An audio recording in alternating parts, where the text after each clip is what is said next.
Hello, this is Kimiya Ceballos speaking, and I'm one of the owners of this company, and as well as my partner MeKayla Cook. We are both going to talk about our business during this slide. Both of our goals and mission with this company is to grow very eco-friendly as possible.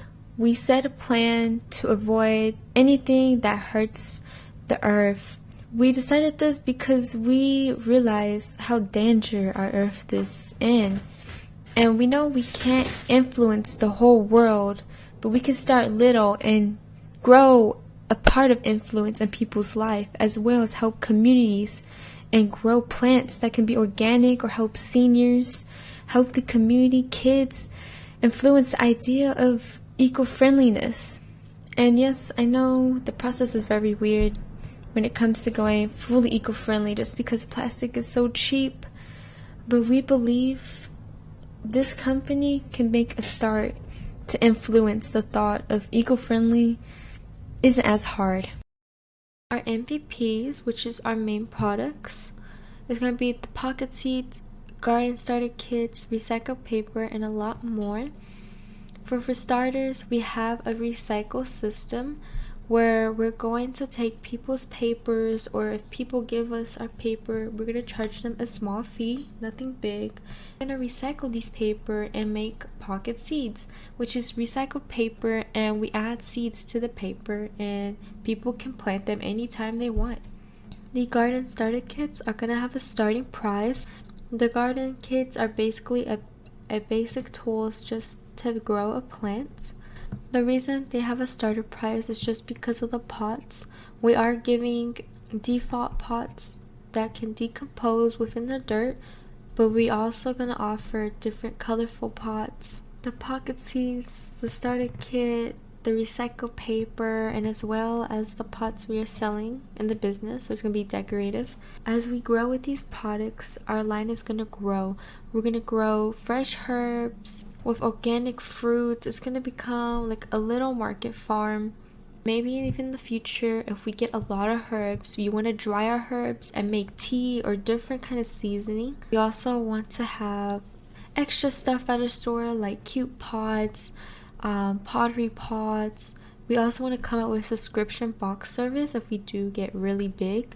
Not everyone's going to visit us locally, but if we do have a lot of supporters from other places, we want to go online. Technically, we are starting online, but the subscription box is the thing we want to really focus with our online product.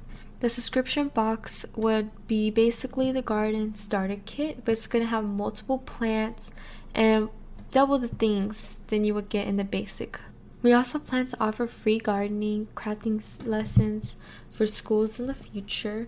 We want to grow our company, but as well influence the idea of becoming eco-friendly with kids and seniors. We want to help seniors plants, and we also want to teach kids at a young age that planting plants is not a bad thing. We have been inspired by so many things, and I promise you we are going to grow. We also want to be able to sell recycled paper to authors as well. We think it's such an amazing idea. We can decorate our paper when it's being recycled. Our market. We fit into both urban farming and general merchandise industries. Both industries have avoided decline during the pandemic and are expected to grow more thanks to urban population increasing and the ever-growing need for demands like food security and nutrition. Our competitive advantage lies in our community-oriented model, which involves closely working with and building upon the already present community and its needs, which basically means we're going to get to know our customers more personally, which also builds upon loyalty. Our general target is families, but more specifically, eco-conscious city dwellers. We expect to see more hobbyists and more female customers due to the nature of our business. Our initial area of focus is Fort Worth and the DFW area, which also adds into that personal connection that we were talking about earlier. After all, we are working in our own backyard, which also builds upon that secure feeling with people's food. After all, since they'll know where the garden is located and it's in their general area, there's more transparency that's involved in our business. Here we have a graph that shows the rise and fall of different retail sales in the age of COVID-19. As you can see, gardening, e-commerce, and grocery stores were the type of retail industries that really excelled during the pandemic. Since we fit into each category, technically speaking, we expect to see more growth within our own business. Permits and licenses. The first things we will need is a federal EIN because we are a general partnership, and a DBA, which needs to be filed with the Secretary of State in Texas. In order to start selling, we need a Texas sales and use permit, which we also need to make sure we get extra copies for when we go to things like Farmers Market and Traders Village, since those are considered vendor sales. We also need a nursery floral license because we do plan on selling things from nurseries like seedlings and seeds. After we get some land where we can actually put a larger garden on, we will need a variety of things, starting with a site plan for non-residential lots, a land use certificate of occupancy, utility permit, on-site sewage permit, water well use permit, and this is only just the beginning, but these are the main things we will need to start building upon land once we get that. The pictures shown here show our progression of what we want to start off with and what we want to end off with. To the left, you see an indoor greenhouse situation, since we will be gardening within our own homes and selling plants that are grown within our own homes. And then moving up to an actual greenhouse with plenty of raised beds and plants on our own lot in the future. Marketing and sales, aka how we're going to hook them in. We're going to use a combination of continuous feedback and consumer analysis along with the following marketing methods: online presence, networking, direct contact, and media attention. So the first part, consumer analysis, is more so getting a general idea of what our customers need. This goes hand in hand with continuous feedback because we're going to set up a system where customers can comment on the products that we give them, which will allow us to improve upon what we offer. This also involves doing things like staying aware of trends and hot topics for customers by using things like tools that allow us to see what kind of searches people are looking for. This will help us get a general idea of what type of products would sell the most and what type of products that we need to focus less on.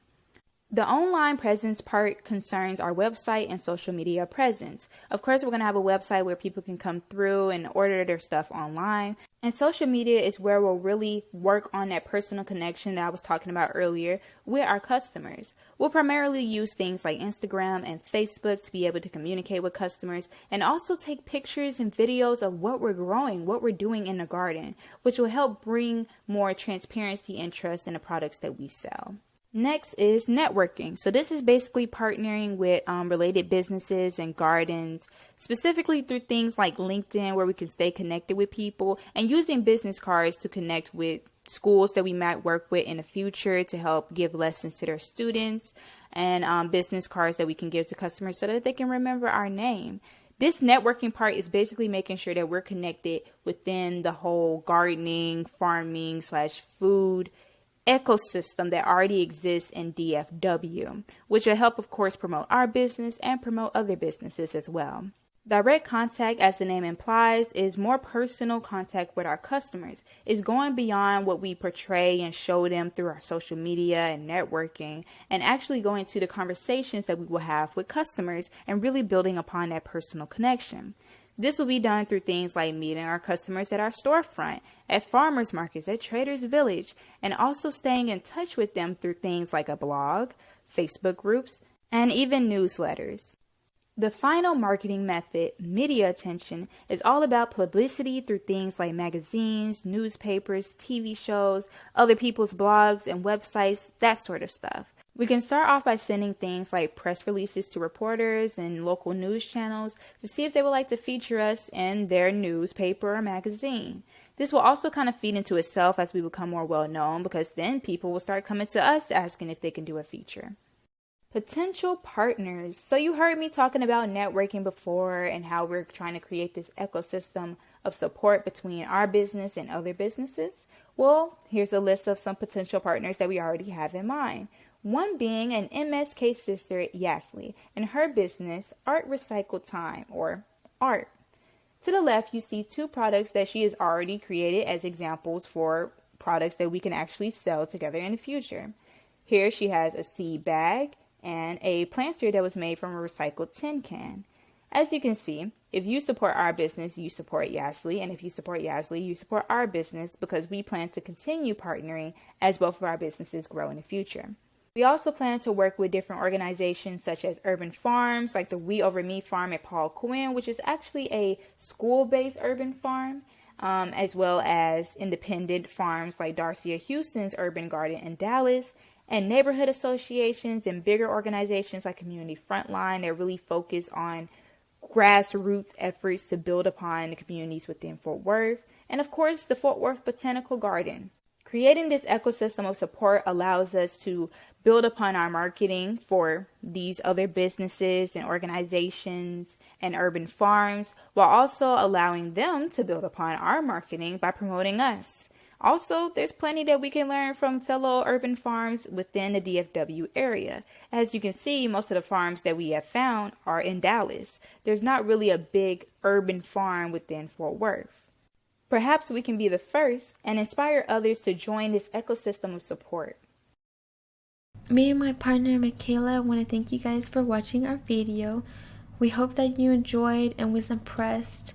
We are very passionate and we want to drive very, very big with this business. We want to keep things low as possible, as well grow. Our plan is nothing but a community base and want to give back.